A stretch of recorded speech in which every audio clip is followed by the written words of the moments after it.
D. James Kennedy Ministries presents Truths That Transform. America seems so divided now that the gap seems impossible to cross. But is it? We got to stop, because every time we got a problem, the solution is less and less of your freedom. Less and less of your freedom away. I want to be free. I need to be free, and you want to be free also. Meet someone who was enmeshed in race, hatred, and leftist ideology, and who was delivered out of it into the truth on today's Truths That Transform.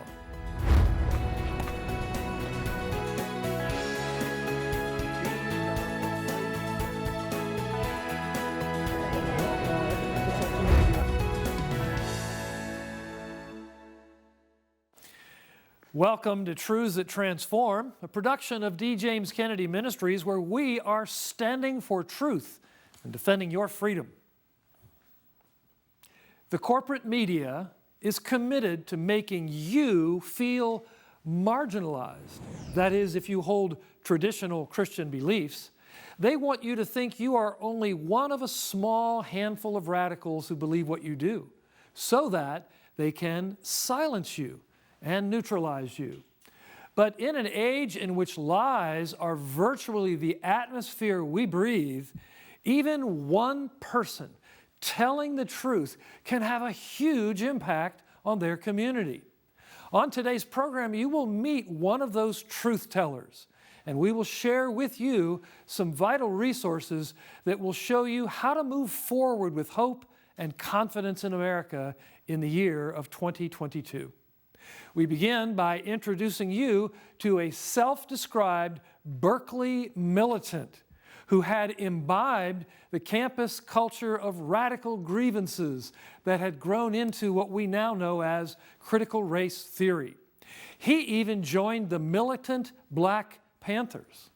But the truth broke through and changed him. Here's our own Dr. Jerry Newcomb with more. I was raised in St. Louis, Missouri. We call it St. Louis, Missouri. And it was a comfortable home. I had a big home, big family, a lot of friends, a lot of relatives. My grandfather was a minister. We stayed in the parsonage next door. We were in that church every day for whatever program was going on. My brother and I stayed busy. We saw godly men before, during, and after church. And I knew who God was. And what I saw stuck with me even when I left the home and went in the military. When he was 21 years old, Mason Weaver began a promising career in the Navy in the early 1970s, but a harrowing incident nearly crippled him forever. I ran across people who didn't love God. And I ran across a racist shipmate who hated me, and I knew what hatred was, but I didn't know he hated me. I thought he was just a competitor, not an enemy. He was a white racist on the ship, and I was a black racist on the ship. And every day we have debates. We have a debate about black, white America. And I was getting the best of him. To me, it was just playtime. I didn't take him seriously. One day, I had to fly to San Francisco, and I was ordered to give this man my work crew, all black crew, black militants. Here's a white racist to take off my work crew. They would kill him. And the ship knew that. So I decided to lay out the work ahead of time and give everybody their assignments so that he could just come in and supervise. He didn't want to help me. I was his superior by 2 months. So I ordered him. The room was empty, just me and two other supervisors, him, another black guy. I needed help bringing the steel plate out to lay out the work for everybody. So I ordered him to help control that steel. I put my enemy in charge of 2,800 pounds, and he took the opportunity to push it over on me. And I saw him put his shoulder to it. I saw him push it. I turned to run when he did it, and as I ran, it hit me on my left hip, crushed my hip, my ribs, and I screamed. And opened my eyes up, as I was screaming, I saw the look of pure hatred in his eyes. I looked right in his eyes, and I saw that the look, the hatred. I've been to Vietnam, buddy. I've never seen a man look another man that way before. But that look he had in his eyes stayed with me for years, that look of utter contempt. When I got hurt, I went to Balboa Hospital in San Diego. They told my mother that, get to the hospital from St. Louis because I wasn't going to make it. His spleen was torn. There was a fracture to his pelvis. There's a possible fracture or swelling of the spine. There was something wrong with his leg. I was the healthiest man in my high school. And now all of a sudden, I couldn't even swallow. I couldn't breathe on my own. I couldn't speak on my own. I couldn't do anything. My whole body stopped functioning. My vocal cords, the vibrations hurt my back. After a long and painful treatment, Mason was finally released from the hospital. However, the Navy classified his injuries as permanent and discharged him from the service. At the time, Mason had only one goal in mind: to confront the shipmate who had tried to kill him. My goal in life was to take my arms, my hands around his neck and squeeze that look off his face. It's my only goal in life. I was going to go to jail for murder. If I saw him in front of the police department, I was going to go for it. Wherever I lay my eyes on him again. For months, Mason unsuccessfully tried to find his white shipmate. Meanwhile, he was confronted with the physical obstacles he would have to live with and the realities of an uncertain future. I found in my life uneducated. I was a high school dropout. I couldn't get a job. My career in the Navy was over, untrained, uneducated, and very much unmotivated. In the middle of his struggle, Mason enrolled in a prominent school in Northern California. He moved in with one of his relatives and began a difficult journey in brokenness and pain. I'm going to Berkeley to learn how to make money because I couldn't work.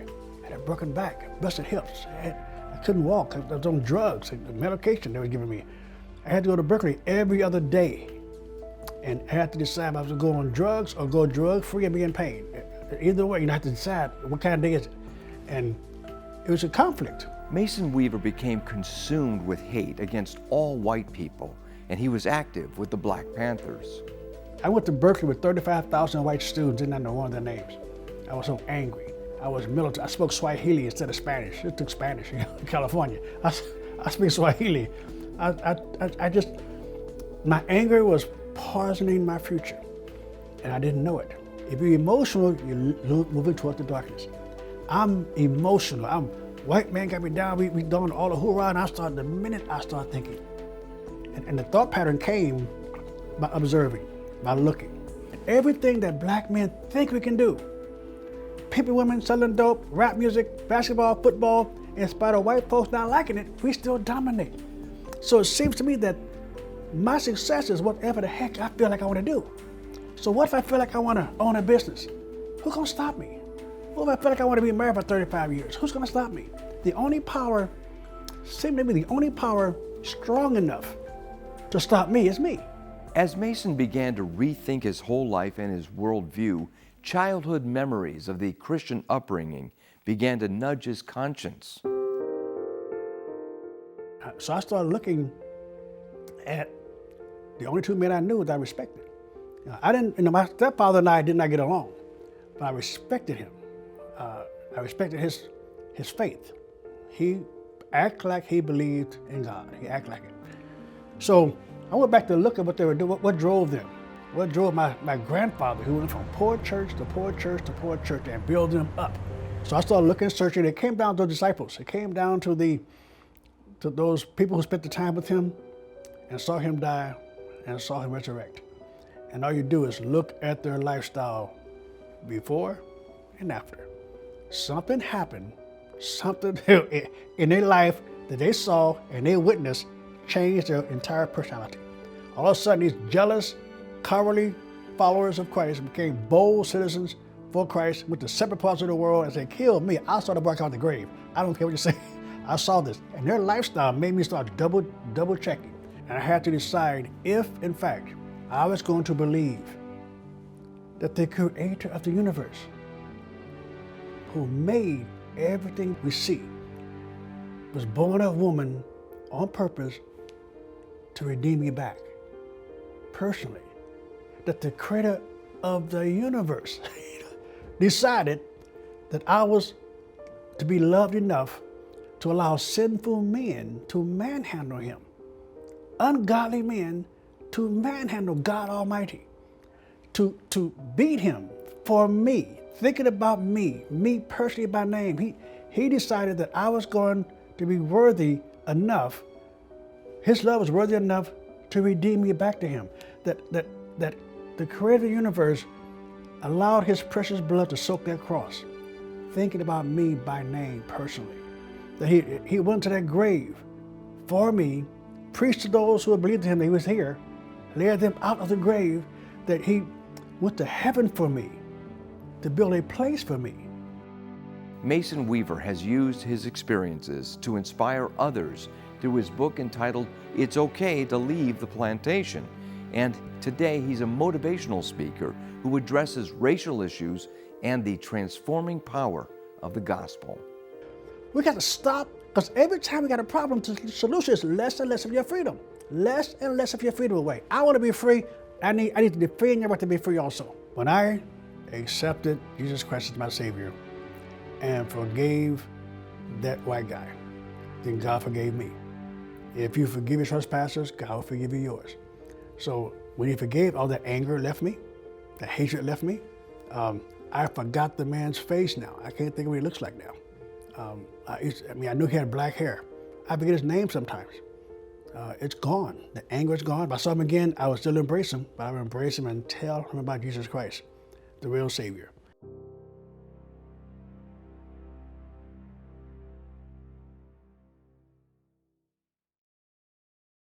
Mason Weaver's heart was changed by Christ, and he came to reject race-based hatred and has instead become a powerful advocate for truth in a nation that desperately needs it.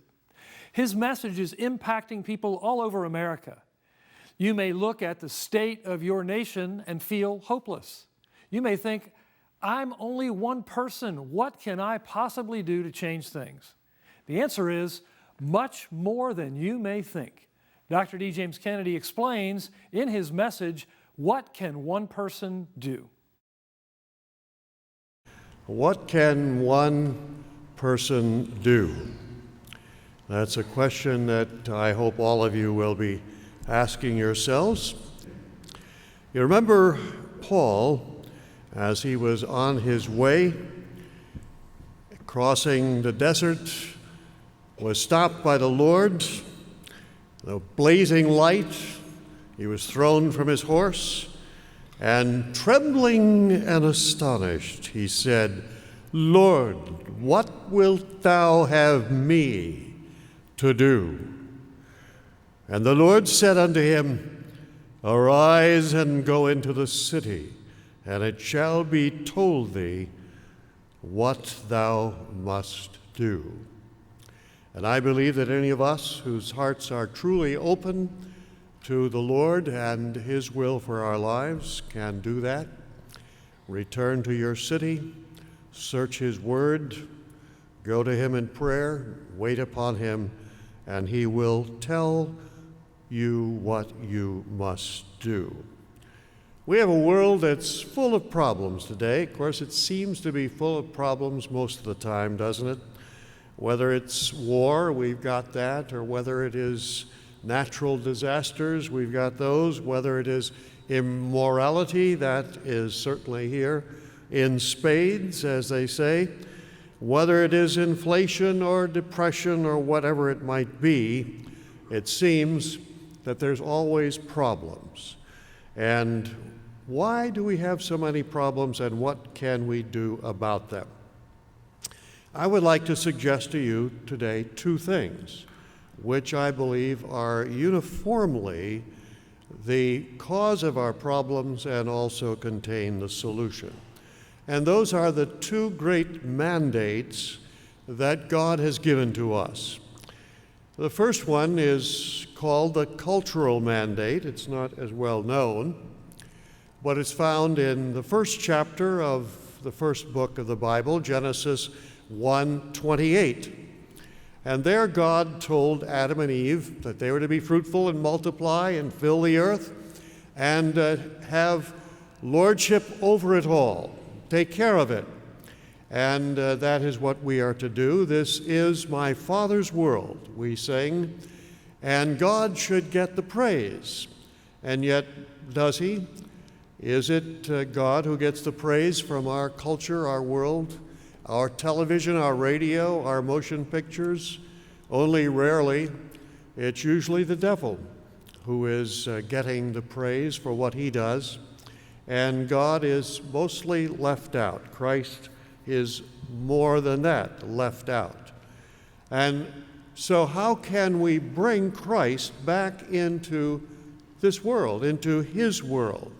He has all but been evicted from his own world. Somebody asked when a fire broke out in a school, where was God? Someone replied, you excommunicated him, you threw him out. A year ago, don't you remember? That's where he was, not wanted. And unfortunately, that's where he often has been. Too often, people are told that we're not to get involved in our culture, whether they're talking about politics or whether they're talking about communications or the arts. This is to be left to unbelievers, and Christians are not to involve themselves. I remember 20 years ago, a lady asked me, do you think Christians should get involved in politics? And I responded, of course not. We should leave it all to the unbelievers. Otherwise, we wouldn't have anything to complain about. And we would really rather complain than do something, wouldn't we?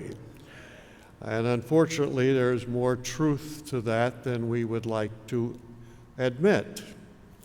And so we should be involved in every sphere of our life and culture and not leave it to anyone else. But we should do that in order that God may get the glory from his own creation instead of what we often see.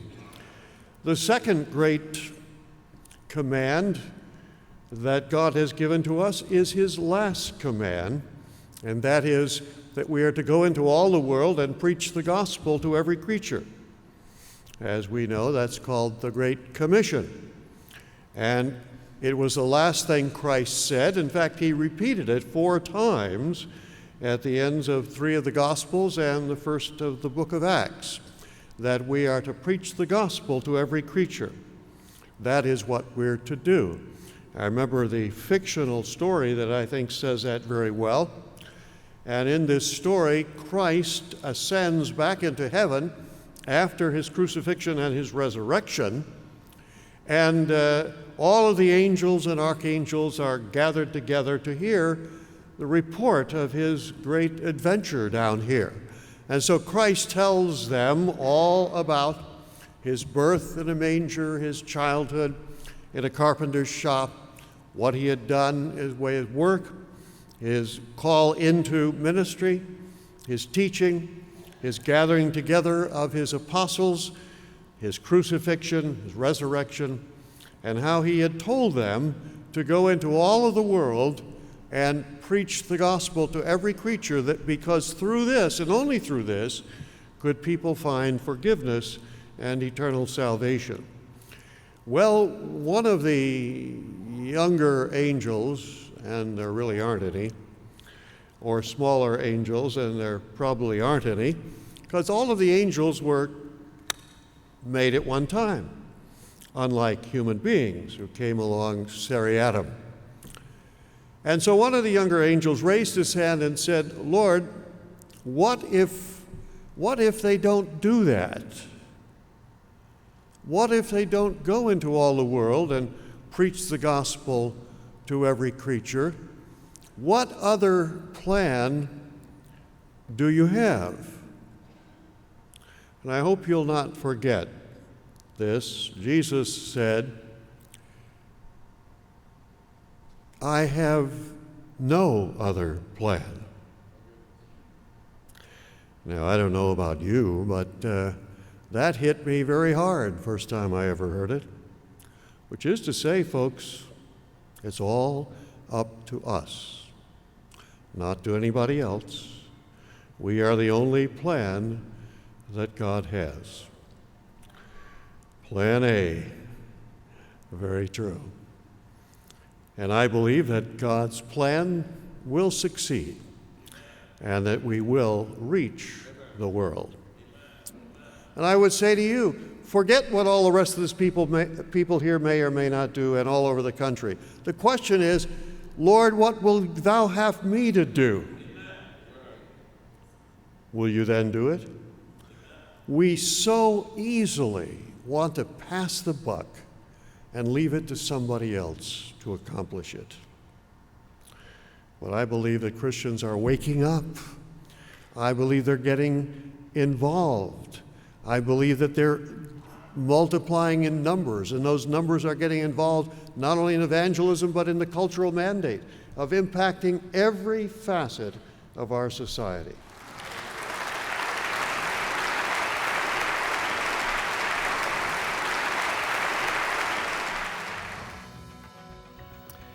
Dr. Kennedy saw more clearly than just about anyone else the effects that secular leftism was having on America. And Dr. Kennedy was right. Christians are waking up now and getting involved. The radical left is working overtime to rewrite American history and sever us from our Christian roots. But Christians have the truth on their side. It's more necessary now than ever that we know those truths, defend those truths, and share them with our children and grandchildren who will likely not hear them in public schools. But we have a powerful solution, and we want to send it to you today in thanks for your generous gift. Historian Dr. Jerry Newcomb gives you an inside look at the men and ideas which built our great nation in his book, In the Footsteps of Giants, Solutions from the Founders for a Nation Gone Astray. In it, he reveals long-suppressed truths about the Christian foundations of America. In his book, Dr. Newcomb, one of the foremost authors on the Christianity of the Founding Fathers, takes you on a guided tour of what America's founders say about crucial issues facing us today. In it, you'll discover the founders' blueprint for American greatness under God. And if you're able to give a generous donation of $60 or more, we will send you the book, plus our brand new DVD documentary, Reasons for Hope: Why the Battle for Freedom Isn't Over. If you're looking for hope, here it is.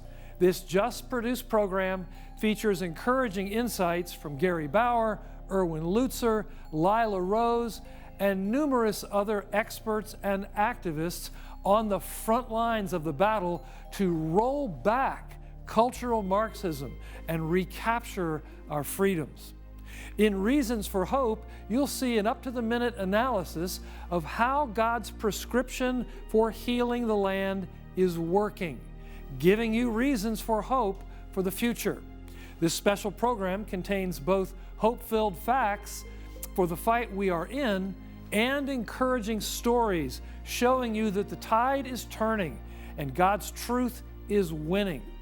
That's the book, In the Footsteps of Giants, Solutions from the Founders for a Nation Gone Astray, by Dr. Jerry Newcomb, as our thanks for your generous donation.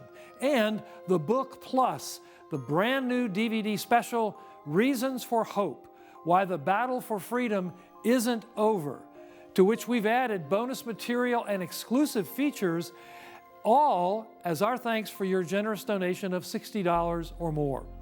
And as you donate, you are helping us to produce and broadcast culture-changing, biblically based programs and to spread the gospel of Jesus Christ.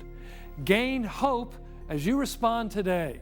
Simply write to us at D. James Kennedy Ministries, Box 11154, Fort Lauderdale, Florida 33339, or call toll-free 877-962-7677, or go online to djkm.org.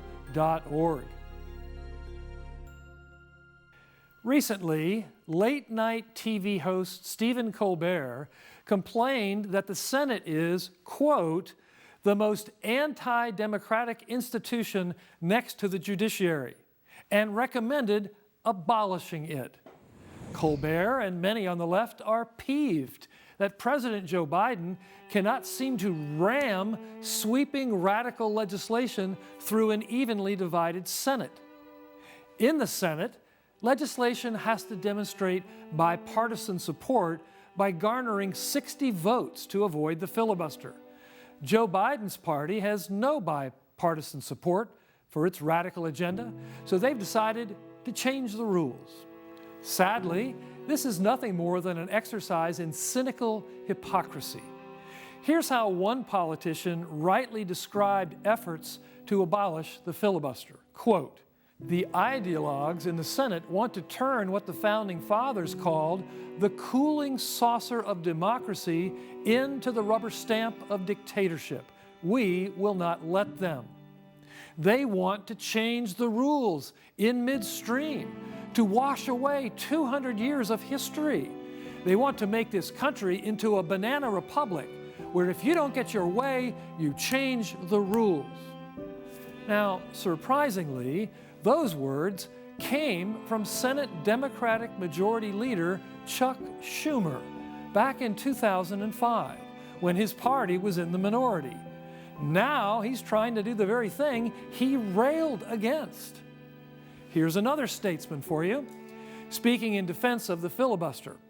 Quote, "At its core, the filibuster is not about stopping a nominee or a bill. It's about compromise and moderation. Let's set the historical record straight. Never has the Senate provided for a certainty that 51 votes could put someone on the bench or pass legislation."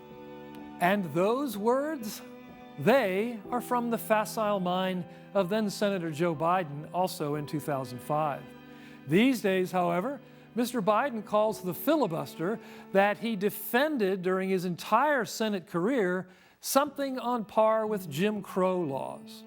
This sort of cynical demagoguery depends on the ignorance of the audience to be successful. Only a populace with true knowledge of civics and history, one that hasn't been ravaged by falsehoods from leftist educators, will be equipped to stand for the institutions of freedom in America. As a Christian, you have a duty to see to it that your children and grandchildren are among them. So far, the big government socialists have not had their way, but in Washington, D.C., it's never wise to turn your back on the mendacious. D. James Kennedy Ministries is standing for truth and defending your freedom. I'm Frank Wright. Thanks for being with us. Here's a look at the next truths that transform. God is a God of hope. He's not changed. He's not surprised about this issue. He's not caught off guard. And we as Christians need to rest in His sovereignty on this issue and anchor our lives on His scriptures. That's next week. This has been a production of D. James Kennedy Ministries.